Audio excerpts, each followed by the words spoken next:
ki Jai. Hare Krishna. Hare Krishna.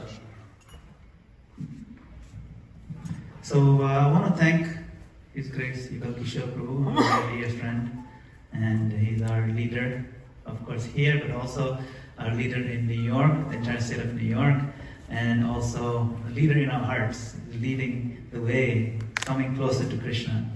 And so I'm very grateful to have been invited by you, ISKCON Prabhu. I always insist to you always. You are our hero in ISKCON. Very rare heroes in the world, and someone who is purely dedicated to pushing Srila Prabhupada's mission all over the world. And so it is an honor to be in your presence. Hare Krishna. We can sing along the Mangalacharan, if you know it, or you can kind of read along. Om Ajnana Timirandasya Jnananjana Shalakaya Chakshurunmilitam Yena Tasmai Shri Gurave Namaha Shri Chai Om Namo Bhagavate Vasudevaya Om Namo Bhagavate Vasudevaya. The topic today is spiritual progress. So,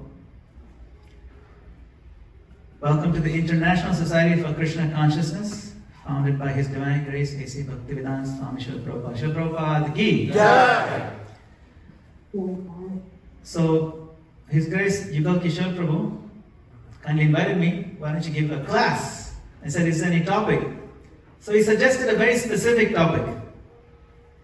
He says, speak on 5 tips to progress in spiritual life. Now he didn't tell me what those 5 tips are. He just said 5, you have to give 5. There should be 5 of them, so that much I know. So I'm going to give it a shot. Right? So 5 tips, or you can say 5 key items for spiritual progress. So first of all, before even we go to the 5 key items, we should first understand what is spiritual and what is progress. Right? So spiritual means something to do with spirit. Something to do with beyond the mundane realm, beyond dull matter. Something that's living, that's alive. Something that's to do with transcendence, higher. Something to do with God, something to do with love, loving God and so on. That's spiritual. And then the notion of progress. Why do we need to make progress? If we already love God in our heart, what more do you need? Right? Because a lot of the times, when we talk to new people, they ask you, what is the goal? What do you guys do in Hare Krishna movement? Why do you do all this Hare Krishna and all that? Well, we're trying to develop love for God. Love? It's so easy. I love God. What's the big deal? And we have a sense that, no, we need to make progress. Yes. Everybody has some sense of love, but we want more. We want more love. We want to reach a very high degree of love. And so that is what is spiritual progress. So what are some key items? So we've organized these key items into 5. Okay? So 5 key items. The first one is called sadhana. Sadhana is spiritual practice. The next one is called seva, selfless service. The other one is called swadhyaya. Swadhyaya means scriptural study. Then the fourth one is sangha, spiritual association. And the fifth one is sadachara, sober behavior. Sober, saintly behavior. So these 5 aspects, or these 5, you can say, key items, they form a strong foundation for a Vaishnava spiritual progress. They are interconnected, and they're vital for cultivating pure bhakti. So what is sadhana? Sadhana refers to the disciplined practice of devotional activities. So there's a discipline involved. And these activities, they purify the heart and establish a connection with Krishna. That is sadhana. So now we know what is the goal. The goal is we want purification of the heart. That means that something needs to be clean there. And then implied in the progress is, or the process is discipline. Discipline means we want to do something We want to override our impulse of being lazy. We need to be disciplined, right? We want to do things that are beyond our comfort zone. Usually that requires discipline. And the goal is to reestablish a connection with Krishna. Okay, so that is a sadhana practice. So in a sadhana, what are the core practices?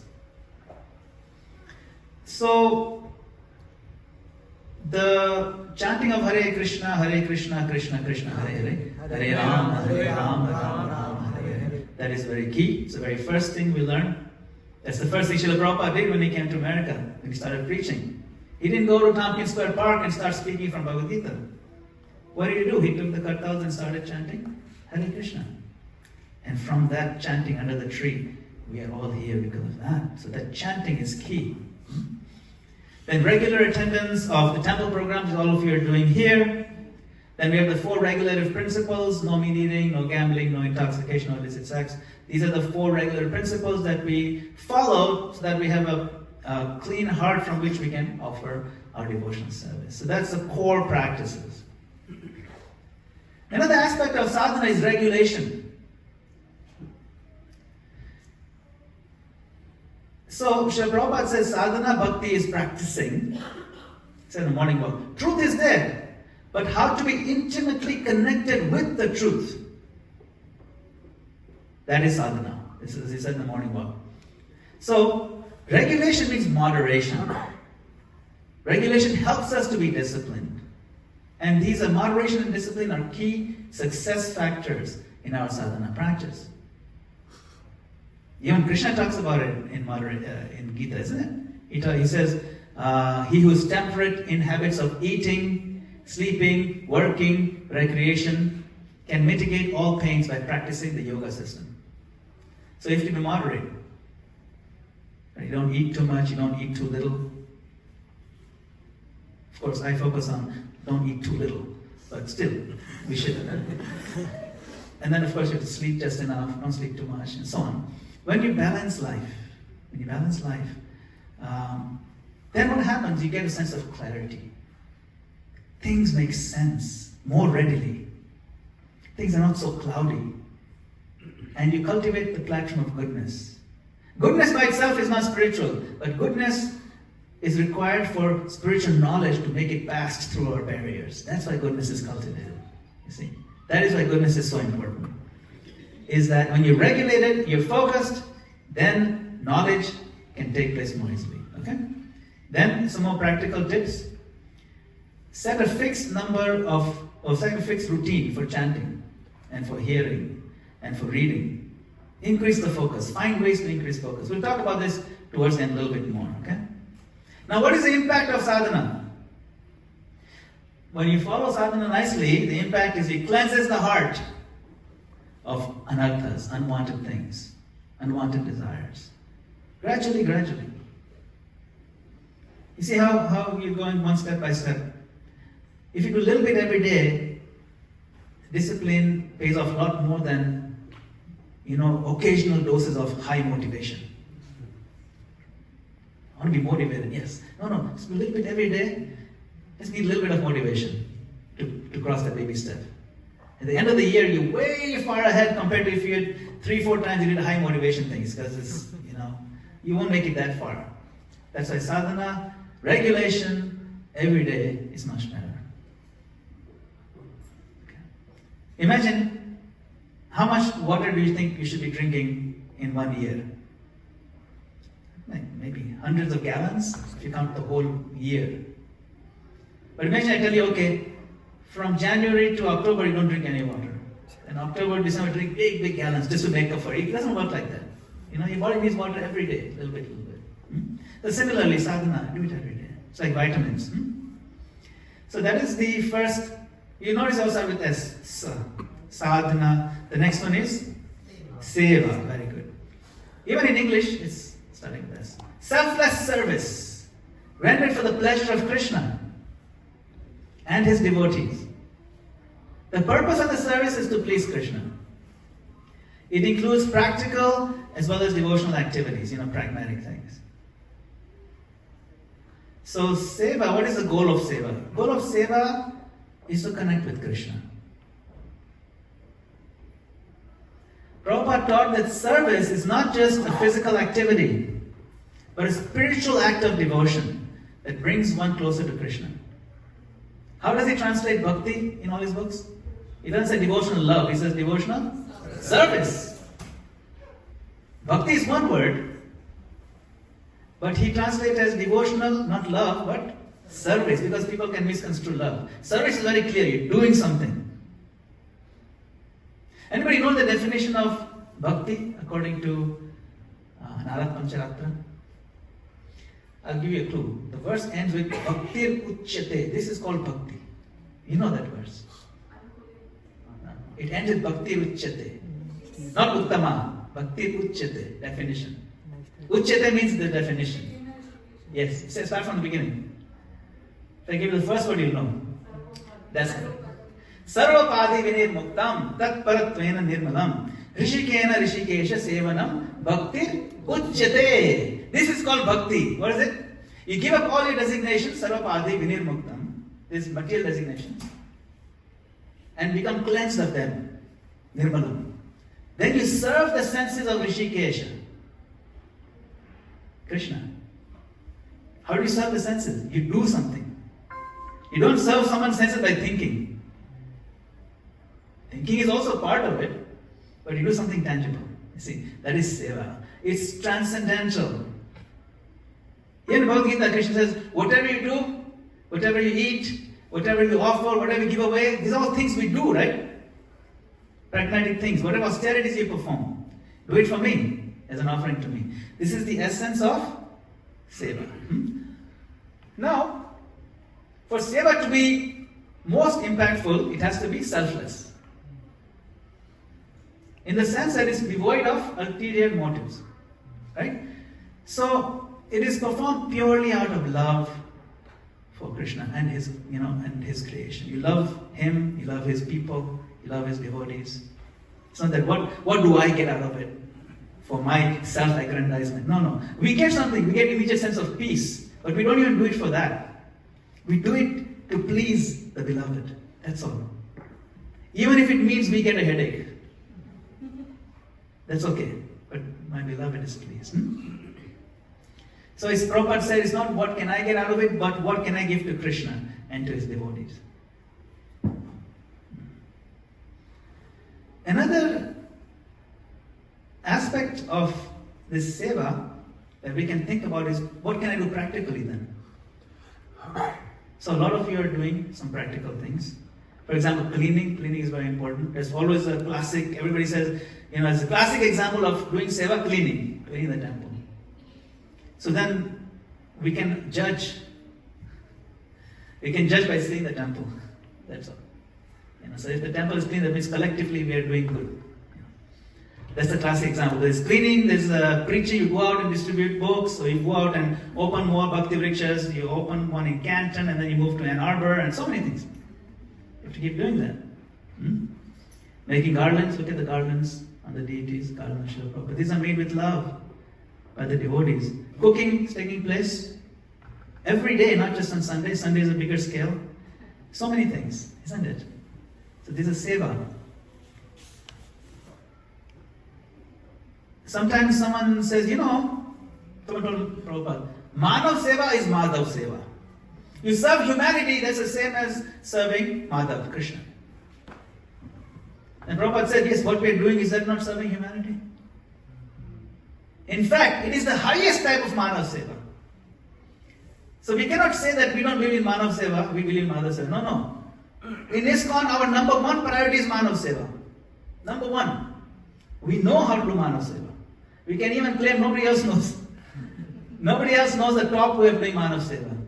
You save the coat of a drowning man, that's not Manav seva. Manav seva means to pull the drowning man out of the water. So this is, ISKCON is engaged in nothing but Manav seva. That's what we do. Now,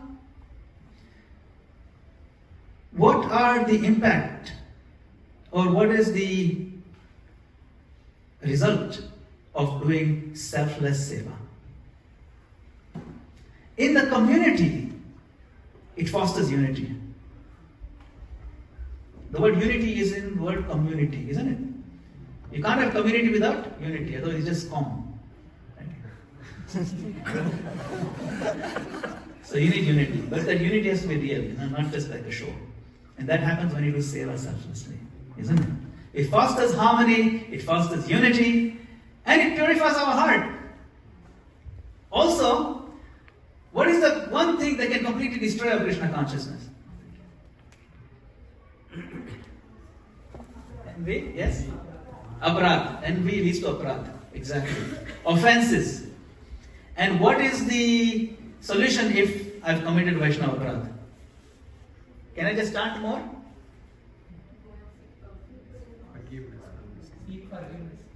And what if that's not feasible? Service. Yes. If it's not feasible, like practical to seek forgiveness for whatever reason, you can find some way to do service to that Vaishnava, selflessly. You don't have to say it. Find some way to do service to that Vaishnava, and that can also purify the heart of Vaishnava. You understand? This is also offered. So that's why seva is key. Seva is critical. After seva, and what's the next one? Number 3, you remember? Swadhyaya. What does that mean? Study. Study. Now, swadhyaya, if you look at it, it means you kind of, it almost sounds like you're meditating on yourself. But you're really studying yourself. But to study the self, you have to understand it through the eyes of scripture. Therefore, the regular and systematic study of Vedic scriptures, like Bhagavad Gita teaches us the self. Bhagavatam teaches us about the self. And all the books by Srila Prabhupada, that is Swadhyaya. Krishna talks about Swadhyaya in Bhagavad Gita. Prabhupada talks about it in his lectures all the time. He uses this word. You can Google it, what did Prabhupada say about Swadhyaya? You will find some very nice references. So if you break down Swadhyaya, the importance of Swadhyaya cannot be stressed enough. It provides a philosophical grounding and clarity in our devotional life. It protects ourselves from doubts, misconceptions, and it nourishes the intellect with transcendental knowledge. Every time something clicks in Krishna conscious philosophy when you're studying, you feel ecstatic, isn't it? Because the intelligence is the next door neighbor of the soul. And so when the intelligence clicks with Krishna, the soul dances. That's why it's very important to do Swadhyaya. Very important. Prabhupada didn't sleep at night. Why? Because he's writing books. Not for selling, for us to read. Selling is also important to distribute, but we have to read first. Religion without philosophy is sentimentalism or fanaticism. So we need the philosophy. Of course, philosophy without religion is again dry speculation. Prabhupada said this in the 3rd chapter. You'll find in the purport. Very important line. So we need both. Religious practice, but the philosophy has to be very solid. In ISKCON we have it. Only in ISKCON at the end of lecture you say, you don't have any questions, and the devotees can answer. Even new devotees can answer very confidently, because the philosophy is so solid. Isn't it? And when we have done Swadhyaya solidly, then you can go out and preach, because you have strong and deep understanding, makes you more confident, makes you more effective. If one of the things that differentiates between Kanishta, Madhyam, Uttam means someone who not only cannot be shaken, but he can convince others. Madhyam means he may not be able to convince others, but he himself is very convinced. He cannot be shaken. And Kanishta Adhikari means the initial grade devotee. His Swadhyaya is maybe okay, not so strong. He likes Krishna consciousness, but he can be swayed by somebody else's arguments. So we want to be above that platform. We want to be at least Madhyam, solid, you see. Chaitanya Mahaprabhu himself said,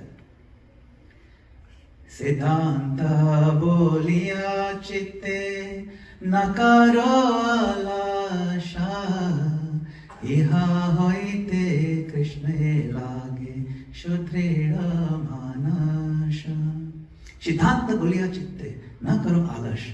In this matter of studying Siddhanta, do not be lazy.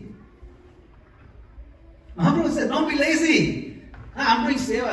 No, seva is important, but study also. Don't be lazy. Don't use the seva as an excuse to not study. All 5 are required. This Swadhyaya. Ihavate Krishna lagi shuddrida manash. By doing this, your mind will be very strong in Krishna consciousness. And of course, what are the practical ways? Daily we should read. Participate in these kind of discussions. In a Bhakti Vriksha, also if you have Bhakti Vriksha attendance, discuss these things openly. Ask intelligent questions.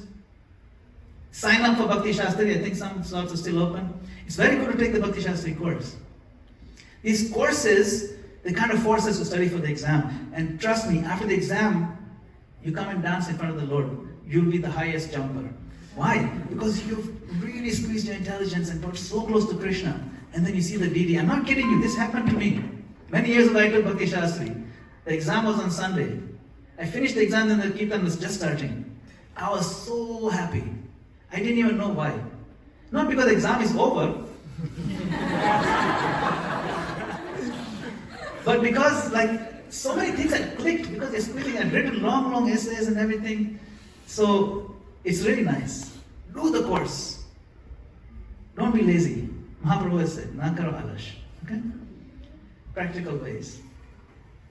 And it protects us against atheistic arguments. It protects us against so many things. Telling you, when you look at yourself in the mirror, you'll feel so strong. Nothing can shake me now. And you feel excited to see the Lord. You learn so much about Him. So, yes, we are not dry speculators. We are not Vedantis. We are Bhakti Vedantis. Bhakti is important. Srila Prabhupada is known as Bhakti Vedanta Swami. You know? So Bhakti is the goal. Swadhyaya. Then Sangha. Sangha refers to the company of like-minded devotees who inspire and support each other in Krishna consciousness. Right? It's very important. Sadhu Sangha, Sarva Shastra ko hai. Lav Matra Sadhu Sangha, Sarva Siddhi ho hai. All the Shastras they say, Sadhu Sangha. It's very important. Beyond one moment, all perfection takes place. They're saying that you tell me who your friends are, I can tell you who you are. These are my friend circle. Yeah, this is who you are. If my friends are all giraffes, then I'm a giraffe. Yeah, that's how it is. Or eventually I'll become a giraffe. So you choose your circle. You may not be able to pick your relatives, but you can pick your friends. You know. So you pick carefully. Even in Gujarati, we were saying, "Jevo sang, tevo rang." Anybody here speak Gujarati here? Yeah. So you know that saying, right? You've heard that. Jevo sang, tevo rang. That means how your association is. That's your color. You take on the color of the people that you're with. Color meaning the mood, the preferences, the sentiments. You absorb them by osmosis. It's just how it works. So even a moment of progressive Sangha gives all perfection. Now what are the different types of Sangha? You serve together, you hear and chant together, and there's this thing called the 6 exchanges. This is from the Nectar of Instruction. Nectar of Instruction by Rupa Goswami outlines a whole system of how to perfect your Krishna conscious practice. Okay? And the second verse and the third verse. The first is about 6 qualities of a spiritual master. The second one is 6 things that will destroy your Krishna consciousness. The third one is 6 things that will enhance and actually cause your Krishna consciousness to succeed. They'll guarantee the success. Now between the second and third verse, there's one point in common. Sangha. The second verse says, you must give up bad association. And the third one says, you must take up devotional association. That means it's common. So it's emphasized twice. And what is the fourth one about? How to associate. Now, okay, it's clear association important. How to associate? 6 exchanges of love. Priti Lakshanam. Priti Lakshanam means the 6 symptoms of loving exchange. Lakshan. What are they? Dadati Prati Grinati. Means you give some token gift, accept some token gift to show friendship. Guhyam Akhyati Prichati. Then once you establish some friendship, then I can tell you what's bothering me, I can tell you what's in my heart, I can tell you what's good in my life. And you can share also your thoughts, you share your heart. So Guhyam, you express your heartfelt feelings. You communicate, express, exchange. And then you come home to my, we'll have a little dinner, or I'll come to your place, we'll do picnic together. Sometimes when you break bread together, when you eat together, it establishes a deeper relationship. It's not just in Krishna conscious circle, it's everywhere. All communities, all societies, these 6 principles are there. Exchange gifts. In Prabhupada in the corporate, he gives example of businessmen, first exchange some gifts, then they have dinner together, then they make deals and so on. This is how we exchange love among devotees. So this is Sangha, isn't it? And we do that, we do all that here. Now, what are some practical ways we build relationships with progressive and senior devotees? Find devotees with whom we resonate. Remember, like-mindedness is important. Not all devotees are like-minded. And that's okay. There's so many varieties. But yet we tend to form circles of those who have, even among devotees, we still have other inner sub-circles. That's fine. It's completely fine. There's nothing wrong with that. And we cultivate friendships, genuine bhakti friendships. And we want to go closer to the people whom we want to be influenced by. Isn't it? But if we go unconsciously, we'll be influenced regardless. And then wonder why I'm feeling so angry. Well, this particular circle of friends that I have, they're just always angry. I wasn't so angry before, now I'm feeling more angry than before. So, not just devotees, even outside circles, so we have to be careful who we get influenced by. Doesn't mean now we stop talking to the whole world. No. Talking is different. Association is different. Association means who do I open up my heart to? Doesn't mean that I'm standing in the bus stop and I can't ask the lady there what time the next bus is coming. Oh, if I ask her, that's non-devotee association. That is not. So practical world, we exchange, we go to job, we work with people, we do our businesses, and so on and so forth. That's fine. Sangha means who do we allow them to rub off on us, basically. So we can be mindful of that. Now, should we be in the business of judging devotees? No. In terms of choosing association? Yes. No. I see some devotees saying yes and some devotees saying no. That means there's no clarity on that. What does Rupa Goswami recommend? Discriminate. Yeah. Rupa Goswami tells us in the same nectar of instruction, there are 3 categories of devotees. Now, why is he telling about the categories? It says there's Kanishta, there is Madhyama, there is Uttama. Okay, but who am I to judge? No. I want you to judge. What do you mean? Yes, because if you hang out with Kanishtas, you will remain Kanishta. If you hang out with Madhyama, you'll get stronger in your Krishna consciousness. And if you serve Uttamas, you'll make great progress. So he says, Kanishtas, you identify them how? They are doing devotional service. Everything. But they don't know how to treat other people nicely.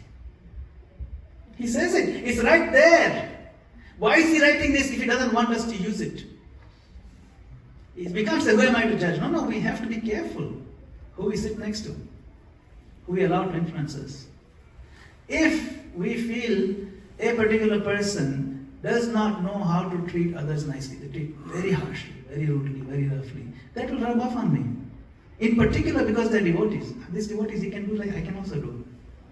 Isn't it? We're more vulnerable because we open our hearts. Because Tilak is there. Rupa Goswami is saying no. So what should we do to those devotees? We should be harsh with them?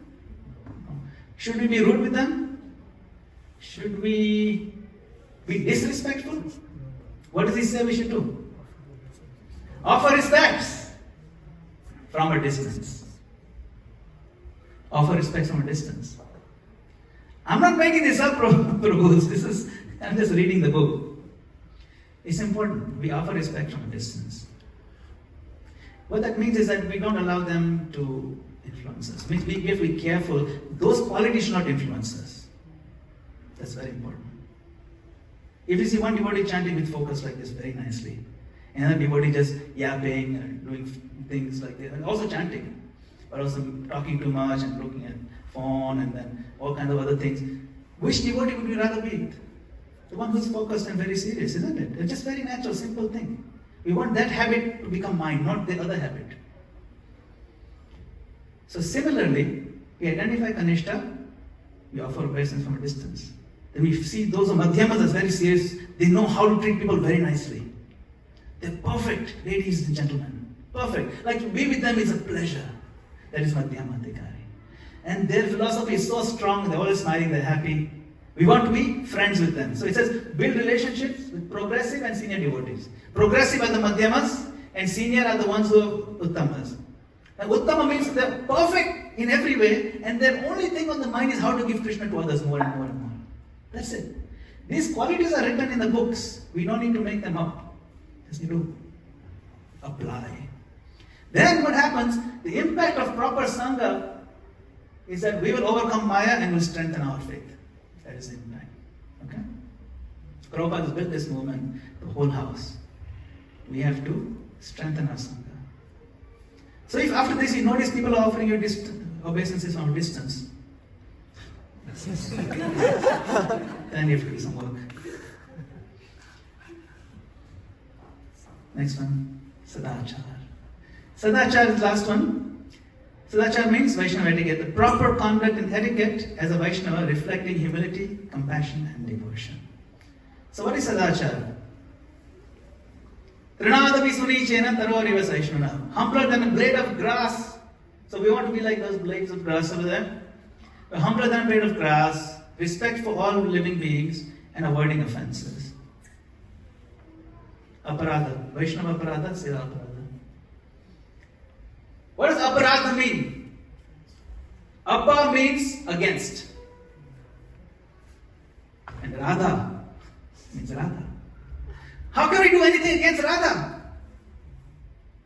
We cannot. Srimati Radharani is the epitome of devotional service to Krishna.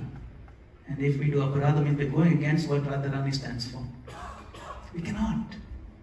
So by being humble and escaping, avoiding completely an offensive mentality, we'll stay away from offense. Our sadachara, or good behavior, defines our level. Remember we just talked about it. Kanishta, Madhyam, Uttam is recognized by behavior. So people will recognize us, whether they like it or not. Maybe subtly they'll recognize. And they'll resonate.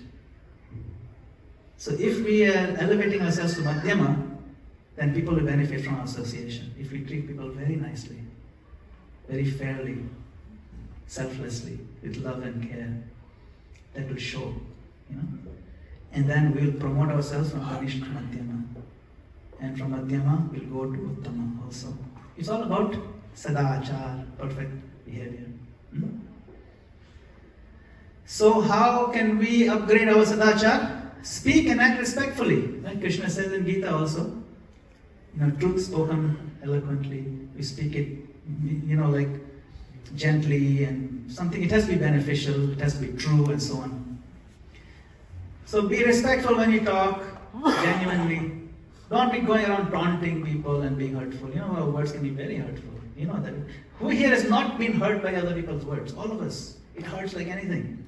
I wish you could slap me instead. No, those words, they're real pierces. So let us not be those people who are throwing spears in form of words. Speak, act respectfully. Resolve conflicts peacefully. Find peaceful, mature ways of resolving differences. And always be truthful. Don't make up lies intentionally. Then what is the impact of good sadachar? Amazing impact. It creates a harmonious community where Krishna's mercy flows freely in all directions. Imagine a community free from durachar, free from even a trace of gossip or anything like that. So beautiful. How nice it will be. It starts with us. We can start it and the light will flow out from us. If all of us turn on the lights today, how nice this place will be. So I'm already feeling so much joy when I entered during the Kirtan. There's so much joy in this community. It is very clear that most of you are following nicely these things because I can see there's like a vibe here that is so uplifting and positive. It's a testament to your own spiritual life and to the leadership here, no doubt about it. And you already have a harmonious community. Let us not let even a little inch of negativity come into us, okay? So let us summarize the 5 key tips in improving our Krishna consciousness. Sadhana, spiritual practice. Seva, selfless service. Swadhyaya, scriptural study. Sangha, spiritual association. Sadachara, sober behavior. Now, of these 5, which practice is the most impactful on our progress? Sadhana. Wow, you know everything. Yes, Srila Prabhupada said, 90% of our spiritual progress depends upon this one instruction of daily chanting our japa while trying to avoid offenses. This is very, very important. It's foundational. The holy name purifies us. All the potencies of the Lord are in His names. Namna makari bahudha nija sarva shaktis. So how many potencies of Krishna in His names? All. Sarva shaktis. That means nothing is missing. There's no potency of Krishna that's missing from His holy name. His beauty, His wit, His sweetness, His charm, His strength, His depth. They're all in His holy name because there's no difference. And properly practicing japa strengthens all other aspects of devotional service. Your sadachara will be good, your swadhyaya will be good, everything will be good if you do japa very strongly. You know, we do yagyas to improve our Krishna consciousness or any spiritual practice. Krishna says in the Gita, Maharshinam Bhaguraham, Giramasmi Ekam Aksharam, Yagyanam Japa Yagyosmi. Of all the yagyas, I am Japa Yagya, very specific. Japa. It's in the Bhagavad Gita. Someone said, where in Gita it says do japa? Right here, this is the verse. 10:25. Japa specifically. Of sacrifices, I am the chanting of the holy names japa. And of immovable things, I am the Himalayas. So our japa, daily practice should be immovable like the Himalayas. It should be so solid. Yes, so now I'll give a few tips on japa. Anybody want to hear some tips on improving japa? Very well. Okay. So now I give a seminar called the 4 Gates. The 4 Gates to completely successful japa practice. This seminar is 6.5 hours long. I just gave it recently, a couple months ago. Is it on YouTube? It's on YouTube. If you want it, I can share it. If anyone's interested, I can share it. You can share it. But yeah, it's there. But I'll give it to you in 6 minutes, okay? 6-minute version. Maybe 10 minutes. We can go up to 250. That's good. Oh, 2:15, okay. I'll leave some time for questions also. Okay, fine. I'll give it to you in 10 minutes. Anybody recognize this temple? Sri Rangam, that's right. Who has been to Sri Rangam temple, Ranganath? You've all been? Who has not been? I have not been. I have not been. But I've seen these photos. They're very beautiful. So, this tower you see here, is that the temple itself? No. It is what is called? Gopuram. Gopuram means a gate. It's actually a gate. So there are 4 gates. And you go through one Gopuram, then there's another one. It's like you have to go through several of them because it's like a concentric walls, you know? Deeper and deeper. So similarly, to reach Krishna, through the process of japa, you have to go through 4 gates. What are the 4 gates of successful japa? The first gate is called the fundamentals, externals. Means you sit up straight, sit properly, posture, and then you chant. Anybody heard Prabhupada's japa tape? Yeah. Yeah? You heard it, right? It's very nice. Hare Krishna, Hare Krishna. Sit properly. It must be important to sit properly, isn't it? If he interrupts his own japa 2 times, by the way. That means you have to sit properly. If it wasn't important, he would not have said it. Posture affects our consciousness so much. It affects our mood. It affects our sense of respect. We show respect to someone by the posture. Our body language conveys more than our words. So when we show respect to Krishna, you're here, I'm going to sit. It's important to watch how Prabhupada, even at an old age, he's sitting like this straight. Always. He never leans when he's doing japa like Hare Krishna. It's very important. Then pronunciation. How many syllables in the Hare Krishna mantra? 16. Try again. 32. 32. Hare Krishna. Hare Krishna. Hare, there's 32 syllables, 16 names. Hare Rama. Hare Rama, Rama Rama, Hare Hare. So say all the syllables. Don't say Rama Rama. Say Hare Rama, Hare Rama, Rama Rama, Hare Hare. You can say it fast, it almost disappears, it's still there. Even listen to Prabhupada's japa, it's there if you hear it. It's very soft, but it's there, okay? So say all 32 syllables. It's very important. 32 syllable mantra. Clarity of pronunciation is important. Pronounce the names properly. You know? Pronounce Krishna, Hare Krishna. Not here, kitty, kitty, kitty, kitty, kitty, here, kitty, kitty. What's going to happen? Some cat is going to come. Or hey mama, mama, mama. No. Hare Rama. Hare Rama. Okay? Very clear pronunciation, very important. Then, wake up early, that helps. The external things.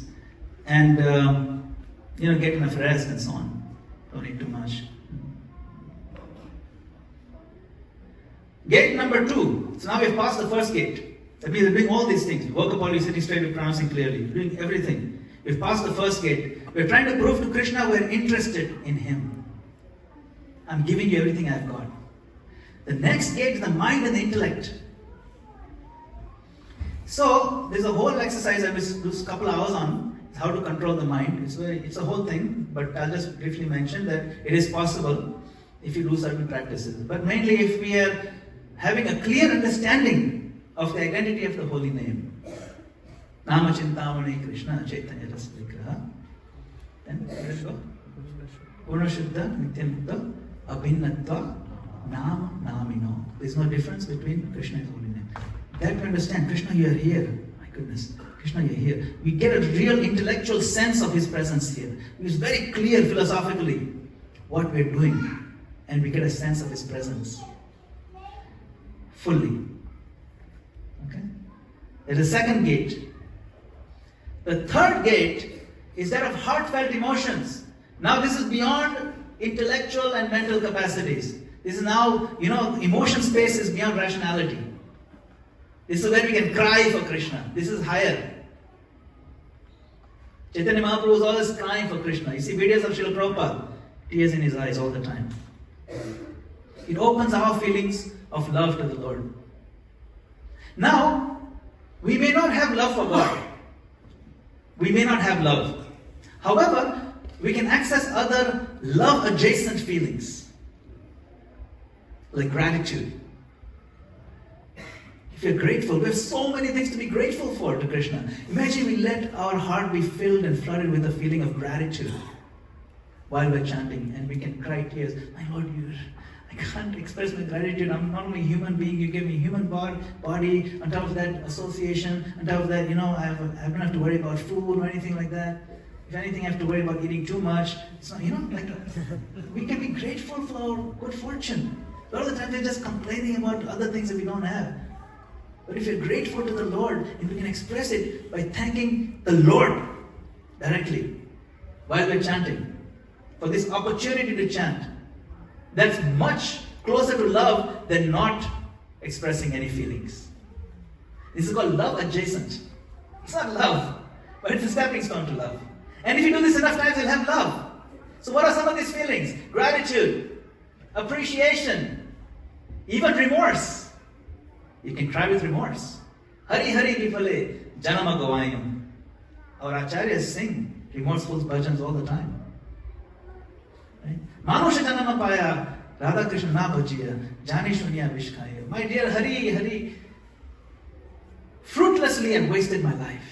I got this human form of life and I did not worship Radha Krishna. Knowingly I've taken poison. It's a sense of remorse. I wasted my life. That also we can cry about. Every day. You don't need to show this to anybody. This is between you and Krishna. So, we've gate number 1, 2, and 3. We've crossed the third gate. What is the fourth gate? When you reach the fourth gate, there's no handle on it. The handle is on the other side. This is called the gate of mercy. Where we wait now. We wait for Him to show us His mercy. That's right. Mercy.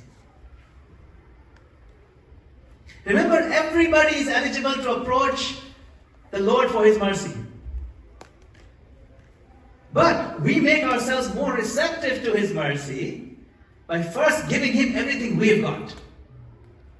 If we've crossed these first three gates, that means, Krishna, I've given you everything I've got, I have nothing more to give. I've given you my focus, my posture, my body, my mind, my intellect, my heartfelt feelings. What more do I have left to give you? Now I'm knocking at your door. Will you please open the door? Then we wait at the door. When you wait, what qualities is needed when you're waiting? And what is that word? Dhairya. Utsaha. Nishchaya. So Utsaha, Nishchaya, we need for these other ones. And when you arrive at the fourth gate, we need Dhairya. Utsaha means enthusiasm. Nishchaya means determination to break across any barriers. And Dhairya means now be patient. Patient. Even while suffering what's happening to us in the world, if we patiently wait for the mercy of the Lord, then we become eligible to access the kingdom of God. There's a verse of that, you know that? Srimad Bhagavatam, anybody know the verse? 10th canto. This is the Brahma's prayers. Yes. Tattenu kampa susamekshamano bhunjana evatma kritam vipakam hridvagapurvir vidadan namaste jivetayo mukti pade sadaya bhag. That if somebody waits for anukampa means mercy of the Lord, even while suffering the threefold miseries that are just coming because vipakam, they are my own karmic reactions, it's my own, so I can't blame anybody else. And we still continue offering obeisances to the Lord with heart, hrid, with my words, vak, and vapu, with my body. Then I become eligible. I'm waiting patiently with dhairya. And waiting for a very high degree of mercy called anukampa. You know what anukampa means? What kind of mercy? Let me explain to you. Anu means following or in tune with you. And kampa means kampana, trembling. Krishna, out of his compassion and mercy to you, comes so close to you, he wants to understand what you feel. And he trembles with you, anukampa. He trembles with you. I feel your feelings. I'm here for you. You're shaking, I'm also shaking. Can you imagine the intimacy of that anukampa, the mercy? Because when we want to help a friend and they're going through something and they're crying and we sit with them, we also cry with them and we genuinely feel their pain and we cry. There's also anukampa. We don't have to cry. We don't even know his mother. His mother passed away and we feel like crying too. Krishna does that for us. Can you imagine how intimate that is? That is called anukampa. So we wait for that anukampa. Tatte anukampam susamekshamano. The Bhagavatam is so sweet and so powerful, so pure. Then we wait and everything will be fine. So Srila Prabhupada says, if you simply follow these principles, success is guaranteed. 5 pillars: seva, sadhana, swadhyaya, sadachar, sangha. And we have to emphasize that they're interdependent. They create a holistic framework for advancing Krishna consciousness. So I would encourage all of you, all the devotees here, to take at least one practical step in each of these areas this week and see how it works for you. Reflect on it deeply and try to improve your japa first and foremost. And let's try to escape from offenses. Let's try to elevate ourselves to Madhyama at least. If you're already Madhyama, keep going. Hare Krishna. Srila Prabhupada ki. Thank you all very much for your kind association, for your time. Hare Krishna. I think we have a few more minutes. We have a few more minutes for questions or comments. It's back there. Mataji has her hand up. Way back.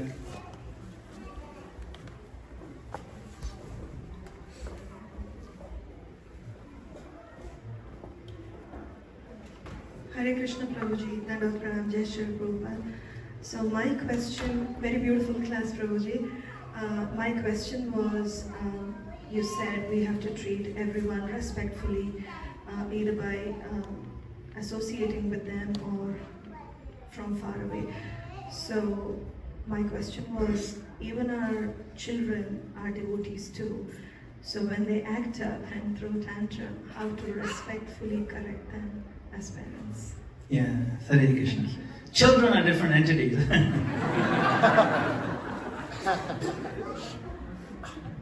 Yes, no, children are a gift from the Lord for all of us. At some point we were all children too. I was also, some people may not believe it. We also are parents. Thankfully, by the mercy of the Lord, we also have a child. He's actually he's 22, so it's quite big. He's a big boy. Yes, it is a challenge to raise them. Certainly, with these kind of things, we don't apply this framework to children necessarily. What we want to do with our children is there's a class I gave on parenting. It's a whole framework. I gave it on Father's Day, and it gives the Vedic framework on how to raise children in Krishna consciousness. It's quite nice, but I give you in summary. Now, children very rarely listen to what you say. Everybody has experience. They don't listen to what you say, but they watch very carefully what you do. Very carefully. Even if you're being sarcastic, they'll pick up on it. If you are not living up to your own standards, they'll pick up on it. So if we are living perfectly, or at least we're trying very hard, sincerely perfect, they will pick up on it. Of course, when they're throwing tantrum, we have to work with it. Sometimes they have to let them work the energy out. So that's there. In summary, from ages 0 to age 5, you completely, maybe 4 or 5, you give them full freedom. Just play. Whatever you want. Even if they break things, it's okay. Don't get some little bit of discipline, very light discipline. Mostly love. Just flood them with so much love. Even spoil them. It's okay. Up to age of 4, you can spoil them. It's no problem. Then after 5, between 5 and 14, very strict. Very strict on the rules, but of course, iron-faced, but padded with some padding.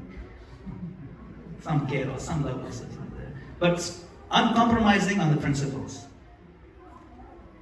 And then from 14, 15 onwards, then again, friendship. Now we just balance. At this point, no discipline is going to work. You'll backfire if you do discipline after that. So discipline do from 5 to 14 or 15. Roughly, there are rough numbers. You can adjust according to the maturity of your child, but roughly. How does this work? Because when from 0 to 4 or 0 to 5, you've given so much love, then from 5 onwards, when you do discipline, they know it's coming from a place of love. They know deep in their heart, no matter how harsh that punishment is, even if you take away the cell phone, they know it's coming from a place of love because that's deep in their subconscious. They don't even know why, but they'll follow it.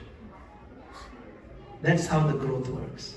But we also have to be disciplined and so on and so forth. Then from 15 onwards, you have to be friends, you be buddies, and so on. That's fine. But this is a general framework. There's a lot more details around this, but just to give you some idea. Hare Krishna. Thank you. Okay, couple more minutes. Shri Prabhuji, it was a really nice lesson today and done well. I just would like to know, surrender comes into existence of Swadhyay, Seva, and somewhere in the existence to Krishna, Lord Krishna. Yeah, surrender, that's right. So surrender, so those 5 key areas we talked about, those are different aspects of surrender also, you can say. Surrender has 6 components. If you're curious about what those 6 are, Krishna says about surrender in which verse? 65. Sarvadhanan Parityajya. 66. 1866. Sarvadhanan Parityajya Mamekam Sharanam Praja. Just surrender unto me. Right? In the purport to that verse, Prabhupada gives the 6 components. So if you ever looking for where is the 6 components, you go to Sarvadhanan Parityajya verse, 1866, and you go to the purport. Now what are the 6 symptoms? Dainya, Atma Nivedana, so humility, and then giving yourself to Krishna, sense of I belong to you. Okay? Goptritve Varnam, depending on him for our maintenance. Avashya Rakive Krishna Vishwasa Palana. Certainly Krishna will protect me to maintain that Vishwas, that trust. See? Right? And then taking up all things that are favorable to Krishna consciousness and giving up all things that are unfavorable. These are the 6 items of surrender. So, when we talk about these 5 key tips, like Swadhyaya, Sadhana, all these, those are conducive items. They're part of surrender. And they're also telling us what not to do. So we're giving up things that are not conducive for Krishna consciousness. Okay? So that's how surrender comes in. So surrender is not just one thing, it's 6 things. So if we focus on all 6 and we excel in them, to that degree we are surrendered. Right? It's very scientific. You break it all down and you can look at it little bit by little bit. Okay? Thank you. Hare Krishna. Okay. So one more? Yes, in front over here. Yeah, you can just ask me. Thank you so much for You can use the mic. My question was, Prabhuji, you mentioned that when you commit Vaishnava then it's not practically possible to ask for forgiveness. You said to perform selfless seva towards the devotee in some way, shape, or form. But if you're wanting forgiveness, right, it's hard to have that be selfless because now you're going to do seva with the expectation or with the expectation that they forgive you in some way. So how do you try to make that selfless instead of with that motivation back here? Yeah, that's a good question. So, even if the motivation is get forgiveness, Hare Krishna.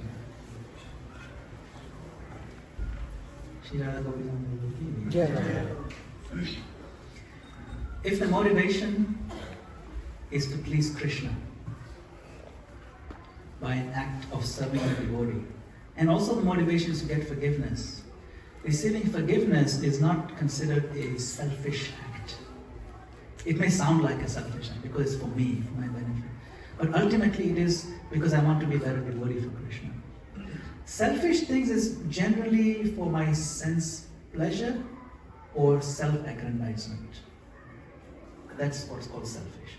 If it is done to receive forgiveness so that I can progress in Krishna consciousness, that is not selfish. That is selfless.